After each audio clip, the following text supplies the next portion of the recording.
আমারটা হবে না। তাহলে এসব কেন করছেন আপনি?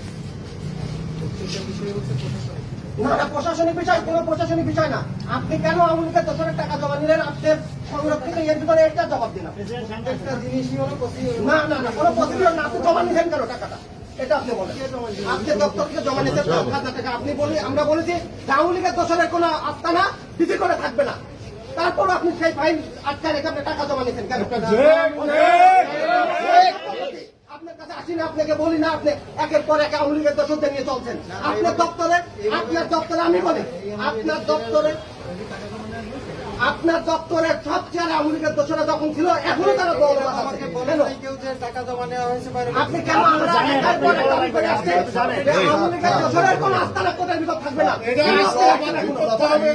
কেমন সেটা আপনার এখানে যারা আগে ছিল 5ই আগস্টের আগে কেন বাতিল করা হলো না? এখন বলতে 1 বছর 11 মাস, কোন 1 বছর 11 মাস একটা বাতিল করতে লাগে না? অনেক নির্যাতিত হয়েছে আমরা, আপনাদের কাছে এখনো নির্যাতিত আমরা। কেন? না না, আপনাকে অনেক টাইম দিচ্ছি। না না, 1 বছরে আপনি 1 বছরে কি ফলো আপ করতে আমাদের দেখেন। আপনাদের একটা তদন্ত রিপোর্ট আপনি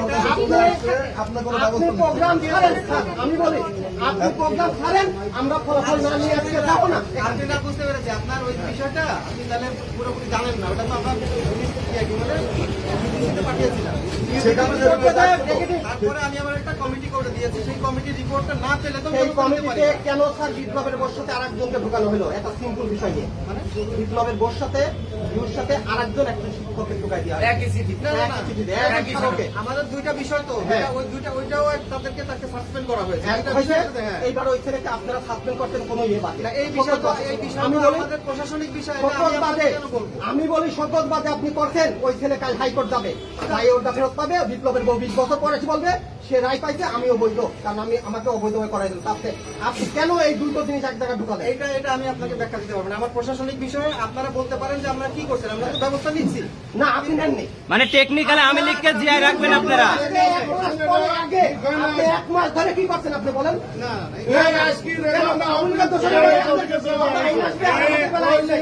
এটা হবে না। আমি আমার প্রসিডিউর অনুযায়ী আমরা আজকে ফলাফল না নিয়ে যাবো না আপনার এখান থেকে। আমি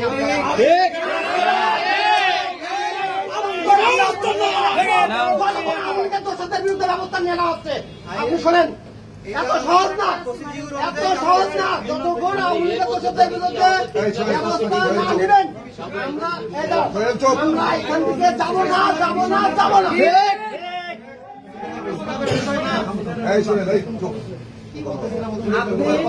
ব্যবস্থা নেবেন, তারপর আমরা এটা আমার কালেক্টরেট স্কুলের বিষয়।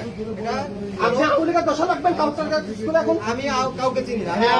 এত সহজ না স্যার। আপনি ওরকম বলবেন, আমাদের বহু ব্যাখ্যা আছে। আপনি প্রোগ্রাম ছাড়েন, আমরা না সারি আমরা যাচ্ছিলাম।